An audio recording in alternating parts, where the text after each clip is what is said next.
Jumpa kembali di channel saya ya, Hadi Kurnianto Channel. Pada kesempatan kali ini kita akan membahas tentang hukum Faraday ya. Fokus kita kali ini adalah hukum Faraday 1 ya, dimana hukum Faraday 1 itu berbunyi bahwa massa zat yang dihasilkan pada suatu elektroda selama proses elektrolisis berbanding lurus dengan muatan listrik ya. Jadi poinnya di hukum Faraday 1 itu bahwa massa zat yang dihasilkan pada suatu elektroda selama proses elektrolisis itu berbanding lurus dengan muatan listrik yang digunakan. Jadi dari definisi ini kita bisa mengambil suatu kesimpulan apabila arus listrik atau muatan listrik yang digunakan itu semakin besar, maka otomatis massa zat yang dihasilkan pada elektroda, khususnya pada katoda, itu pasti akan lebih besar yang diperoleh ya. Jadi begitu ya. Nah, sebelum kita membahas tentang hukum Faraday 1, ada hal yang perlu kita ketahui secara mendasar, yaitu tentang rumus dari Faraday itu sendiri. Ya, Faraday itu sendiri sebenarnya adalah jumlah mol elektron yang terlibat dalam suatu proses elektrolisis ya, yang dirumuskan dengan F sama dengan I kali T per 96500 ya, dimana I itu kuat arus, satuannya ampere, T itu waktu, skon ya, dan F itu Faraday. Faraday itu berarti mol elektron. Nah, dari sini misalkan ini ya, ini biasanya ada beberapa teman-teman yang bingung ya, jika di dalam soal itu diketahui bahwa Faraday-nya itu adalah misalnya dalam suatu proses elektrolisis dipakailah arus sebesar 0,5 Faraday. Ini berarti sudah otomatis menunjukkan bahwa jumlah mol elektron yang dipakai ya, jumlah mol elektron yang dipakai adalah sama dengan Faraday-nya. Jadi Faraday itu menunjukkan jumlah mol elektron ya. Ini perlu dipahami dengan baik oleh teman-teman semuanya. Nah, sekarang apabila kita sudah menghafal rumus Faraday I kali T per 96500 ya, kita dapatkan rumus hukum Faraday 1, yaitu W sama dengan AR dibagi N ya, kemudian dikalikan Faraday. N ini bisa kita ambil dari muatan logam ya, atau ya muatan logam atau bilangan oksidasi logam yang diendapkan ya, atau yang bilangan oksidasi logam yang dipakai dalam elektrolisis ya, larutannya itu mengandung apa ya, logam apa gitu ya. Nah, itu tiap pagi mandi dan pagi kalian cuci silang ya, dari mana?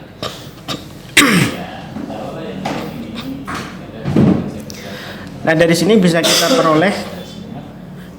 kita peroleh rumus hukum Faraday 1, yaitu W sama dengan AR per N dikalikan Faraday ya. Dengan W itu adalah massa zat yang mengendap ya, ini adalah massa zat mengendap ya, mengendap itu pasti pada elektroda katoda ya.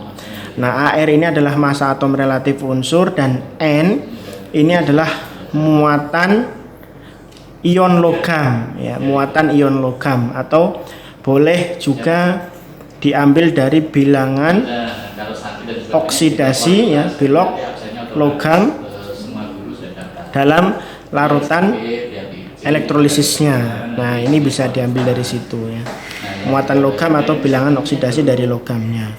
Nah, contohnya langsung saja ini ya, kita biar paham tentang penerapan hukum 1 Faraday ya. Di sini ada suatu elektrolisis larutan CuSO4 ya. Dalam proses elektrolisis kita perhatikan ya, wujud zatnya larutan ya. CuSO4 dengan elektroda grafit menggunakan arus sebesar 0,5 ampere selama 965 detik. Kita diminta menentukan massa yang mengendap di katoda dan volume gas pada anoda jika diukur pada STP.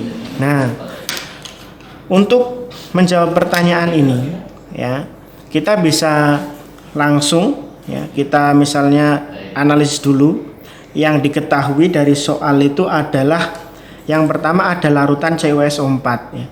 Larutan CuSO4. Nah, ini. Kemudian ini ya, dari sini larutan CuSO4 ini dielektrolisis menggunakan arus sebesar 5 ampere ya. Jadi arus yang dipakai itu sama dengan 5 ampere ya. Kemudian waktunya itu adalah 965 detik ya. Dari sini, dari data ini perlu kita olah lagi khususnya pada senyawanya di sini. Ya, CuSO4 wujudnya larutan. Ini kalau diionkan itu kan berarti jadinya Cu2+ ya, ditambah SO4 2-. Nah, ini kita jadikan sebagai N ya.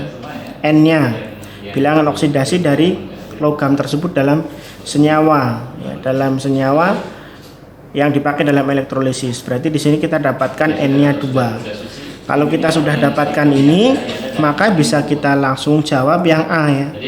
Untuk mengerjakan massa yang mengendap di katoda ya, massa yang mengendap di katoda berarti tidak usah kita pakai proses reaksi elektrolisis ya, langsung terapkan saja bahwa W sama dengan AR dibagi N dikalikan Faraday. Nah, AR-nya Cu karena di soal ini tidak disediakan. Biasanya di dalam soal itu disediakan bahwa AR Cu adalah 63,5 ya, dibagi N itu 2. Kemudian Faraday-nya berapa? Faraday itu kan bisa dicari dari I kali T per 96500. Jadi kita masukkan saja ya, bahwa Faraday ini kan bisa dari I kali T per 96500 ya. I-nya yang dipakai adalah 5 ampere, waktunya 965 ya, dibagi 96500. Berarti dari sini kan bisa kita coret ya, 965 kita coret, berarti bawah bersisa 100 ya. Bawah bisa bersisa 100 coret dengan 5, nanti bersisa berarti 20, berarti menyisakan ya, dari sini menyisakan 63,5 dibagi dengan 40, sehingga diperoleh hasil, nanti kita peroleh 1,587 gram tuh ya. Jadi kalau mencari massa yang mengendap itu very simple, sesimpel kamu menemukan jodoh. Nah, kemudian yang B, kita diminta mencari volume gas pada anoda. Ya, kalau kita disuruh mencari massa yang mengendap, selama kita tahu arus listrik dan waktu yang digunakan dalam proses elektrolisis, kita nggak usah pakai reaksi elektrolisisnya, tidak perlu. Tetapi kalau disuruh menentukan volume, ya, volume gas, ya, pH dan lain sebagainya, ya, selain massa kita harus tuliskan reaksi elektrolisisnya. Ya, pada B ini kan kita ditanya volume gas pada anoda, ya, berarti pada anoda kita harus tulis reaksinya. Anoda itu kan kita perhatikan anionnya, ya. Anionnya adalah sulfat.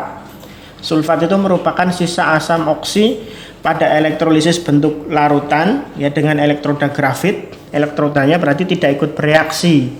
Berarti kita lihat jenis anodanya, jenis anionnya, ternyata dia sisa asam oksi. Berarti kalau dia sisa asam oksi dengan elektroda inert, ya, maka yang dioksidasi pada anoda itu adalah air. Ya, jadi 2H2O itu dioksidasi, ya, menjadi 4H+, ya, plus O2 dan plus 4 elektron, ya.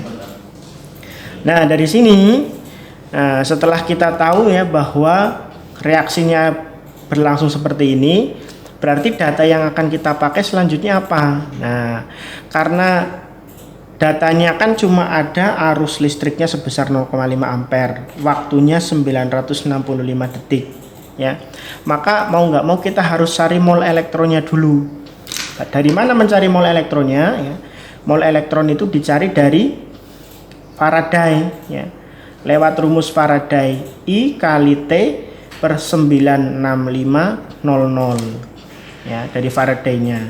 Sehingga dari sini kita peroleh ya bahwa Faraday yang dipakai ya, Faraday-nya itu adalah I-nya 5 ampere, waktunya 965 dibagi 96500 ya, berarti kan kita bisa coret ya, ini 96500, bawah sisa 100, berarti 5 per 100 itu kan sama saja 1/20 ya, berarti menyisakan ini sama ini ya, menyisakan 1/20, berarti bersisa 0,05 ya, 0,05.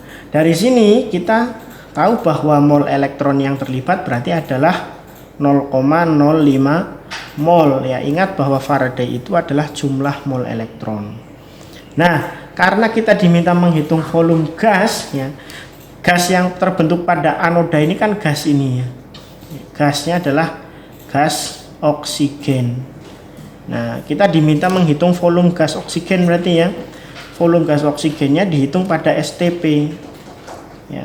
STP itu dimana suhunya 0 derajat Celcius dan tekanannya 1 atmosfer ya.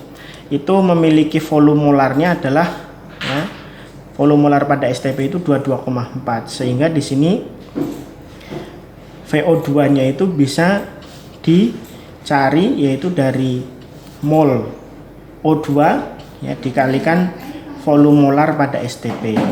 Nah, volume molarnya kita tahu ya 22,4, tapi mol O2-nya kita harus cari dulu. Mol O2 ya. Dari sini kita cari mol O2-nya itu dari koefisien O2 per koefisien elektron ya dikali mol elektron ya, Na, mol itu kan N ya. Nah, koefisien O2-nya itu adalah 1, koefisien elektronnya 4, mol elektronnya adalah 0,05 ya, berarti dari sini kita peroleh 0,05 dibagi 4 ya, berarti kita dapatkan ya paling gampangnya ya 0,05 dibagi 4 atau 5 dibagi 400 ya, 5 dibagi 400 itu sama saja 1/80 mol. Nah, kita hitung ini berarti 1/80 ini kan molnya oksigen ya dikali volume molar pada STP 22,4, 1/80 dikali 22,4, 0,28 liter. Terima kasih.